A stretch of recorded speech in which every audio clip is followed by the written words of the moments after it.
రజతోత్సవ సంబరాలు అంబరాన్ని నడుతున్నాయి. రోజుకో రీతిలో గత 2-3 రోజులుగా ప్రదర్శనలు జరుగుతున్నాయి. ఎడ్ల బండి రాళ్లతో పాటు పూర్ణ కుంభాలతో కూడా ఇక్కడ సభస్థలికి ప్రాంగణానికి వెళ్తున్నటువంటి పరిస్థితి. ప్రస్తుతానికి రేపు ఒక్కరోజే సమయం ఉండడంతో ఇప్పటికే వివిధ రూపాల్లో తమ సంతోషాన్ని వ్యక్తం చేస్తూ ఎడ్ల బండ్ల ర్యాలీలు అలాగే ఆటోలతో కూడా ర్యాలీలతోటి సభా ప్రాంగణానికి తరలి వెళ్తున్నారు. ఈ రోజు ఒక అత్యంత ప్రాముఖ్యమైనటువంటి రోజుగా చెప్పుకోవచ్చు. రేపు రజతోత్సవ సభలకు రాష్ట్ర వ్యాప్తంగా తరలి వస్తున్నటువంటి నేపథ్యంలో వరంగల్లో మాత్రం సంబరాలు అంబరాన్ని నడుతున్నటువంటి పరిస్థితి. ప్రస్తుతానికి దాస్యం వినయ్ భాస్కర్ గారు మాజీ ఎమ్మెల్యే వరంగల్ పశ్చిమ ప్రస్తుతానికి మనతో ఉన్నారు.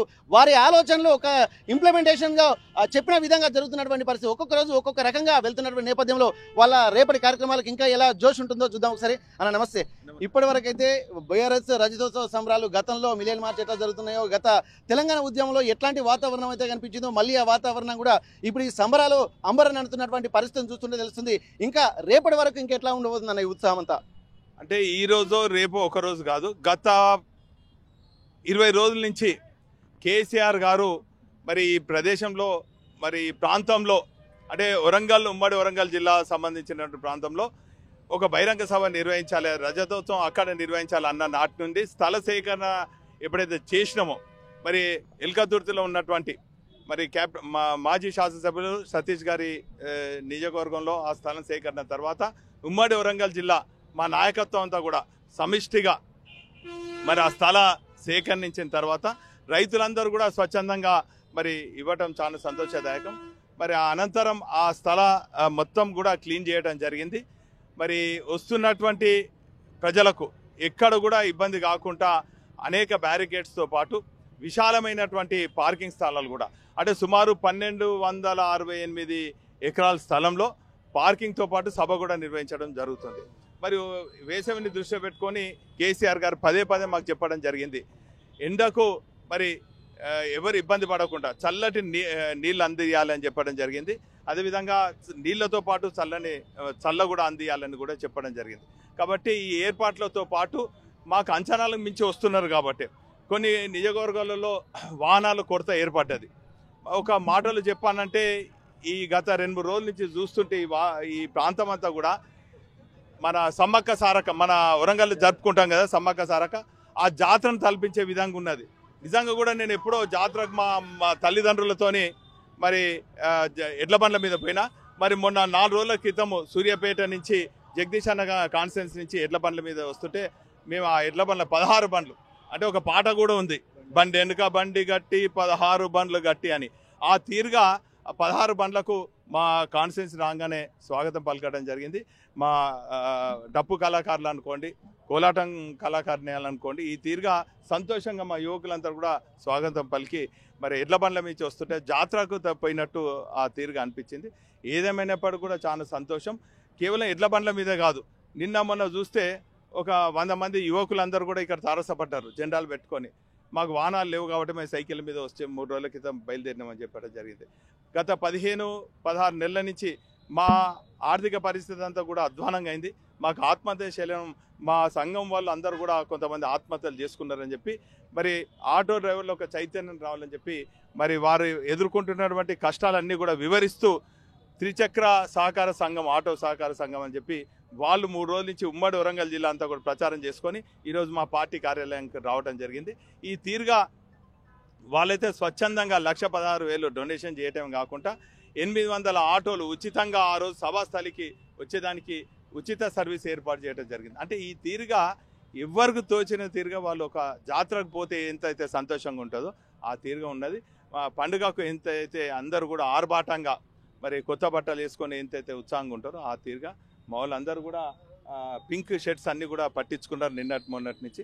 చాలా సంతోషంగా ఉన్నది. ఓకే, తెలంగాణ ఉద్యమం తర్వాత ఆ ఉద్యమ నేపథ్యంగా కూడా సబ్బండ వర్గాలు కూడా మీరు చెప్తున్న దానిలోనే కనిపిస్తున్నాయి.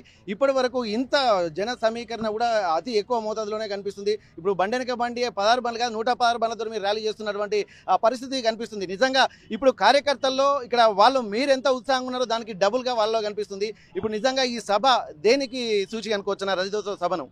అంటే ఈ సభ చూసినట్టయితే కేసీఆర్ గారి ఉద్యమాన్ని కానీ కేసీఆర్ గారి పాలన కానీ కేసీఆర్ గారు స్థాపించిన బీఆర్ఎస్ పార్టీ ప్రతిపక్ష పార్టీగా అంటే ఈ 3 విభాగాలుగా మనం చూడొచ్చు.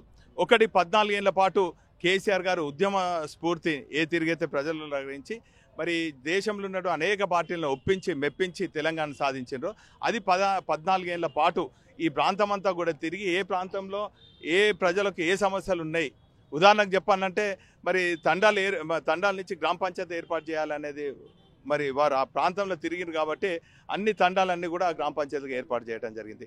కొన్ని దిక్కుల వారు ఉద్యమ సమయంలో తిరుగుతుంటే కొంతమంది ఆడపిల్ల తల్లిదండ్రులు వివాహాలు ఆగినటువంటి పరిస్థితి కళ్ళారా చూసి చెల్లించిపోయి ఆ రోజే మరి పార్టీ తరఫున ఆ పెళ్లి ఆగకుండా మరి చేయటం జరిగింది. అంటే ఈ తీరుగా మనం చూసినట్టయితే వారికి ఎన్నో ఆలోచనలు ఉద్యమ సమయంలో చేసిన తర్వాత మరి తెలంగాణ రాష్ట్రం ఏర్పడిన తర్వాత అంబేద్కర్ గారి ఆలోచనను మరి ఈ అమలు చేయాలని చెప్పి అందుకే దళితులను ధనవంతులు చేయాలని దళిత బంధు, కుల వృత్తులన్నీ కూడా కనుమరుగవుతున్న సందర్భంలో కుల వృత్తులకు ఆర్థిక సాయం చేయాలని బీసీ బంధు, మైనార్టీలు కూడా మరి ఇప్పటి వరకు చూసినట్టయితే మరి ఎక్కడో మెకానిక్ షాపులలో బేకరీల్లో చిన్న చిన్న వ్యాపారాలు చేసుకుంటున్నారు, వాళ్ళని కూడా ఆర్థికంగా ముందు తీసుకుపోయడానికి మైనార్టీ బంధు. ఈ తీరుగా అనేక పథకాలు సుమారు 400 పథకాలతోని కనీ విని ఎరగని రీతిలో మరి దేశంలోనే వారి పాలనలో జీఎస్టీ కూడా బ్రహ్మాండంగా పెరిగింది.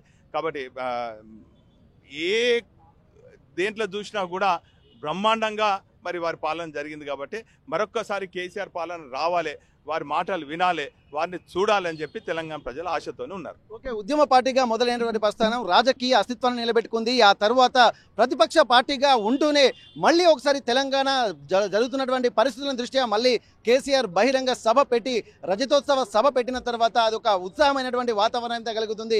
ఇక్కడ రాష్ట్ర ప్రజలు కూడా మార్పును కోరుకుంటున్నారు అనేటువంటి విషయాలు కూడా వాళ్ళు చెప్తున్నారు. ఏదేమైనప్పటికీ కూడా రజతోత్సవ సభ మరో సమరశంకర సభ కూడా ఇక్కడ అభివర్ణిస్తున్నటువంటి నేపథ్యంలో ఇక్కడ సభా ప్రాంగణానికి కూడా వివిధ రూపాల్లో ఇక్కడ ఉన్నటువంటి కార్యకర్తలు స్వచ్ఛందంగా వెళ్తున్నటువంటి పరిస్థితి. ఆటో కార్మికులు కూడా తమ ఆటోలు ద్విచక్ర వాహనాలతో పాటు త్రిచక్ర వాహనాలు కూడా ఎడ్ల బండ్ల ర్యాలీలు ఆటోల ర్యాలీలతో సభా ప్రాంగణానికి తరలి వెళ్తున్నటువంటి పరిస్థితి. వీటన్నిటిని దృష్టిలో పెట్టుకుంటే మాత్రం మళ్ళోసారి తెలంగాణ ఉద్యమ కార్యకర్తలు మాత్రం ఒక ఉత్సాహపూరితమైనటువంటి వాతావరణం నెలకొంది. చూడాలి కేసీఆర్ గారు ఏ సభా ప్రాంగణం నుండి ఎట్లాంటి సందేశం వినిపిస్తారు. 14 ఏళ్ల ఉద్యమ ప్రస్థానం, 10 ఏళ్ల రాజకీయ ప్రస్థానం, రాబోయే రోజుల్లో ఇప్పుడు ప్రస్తుతం అనుభవిస్తున్నటువంటి ప్రతిపక్షంలో ఉన్నటువంటి స్థితిగతులు వివరిస్తూ రాబోయే భవిష్యత్ కార్యాచరణ కూడా ఈ సభ వేదికగా ప్రకటిస్తారన్నటువంటి ఒక ఆలోచనలు సంతోషాలు కూడా బీఆర్ఎస్ కార్యకర్తల్లో వర్గాల్లో నెలకొంటున్నటువంటి పరిస్థితి. హనుమకొండ అంబేద్కర్ చౌరస్తా నుండి కెమెరా పర్సన్ వంశీతో వెంకటరత్నం, RTV వరంగల్.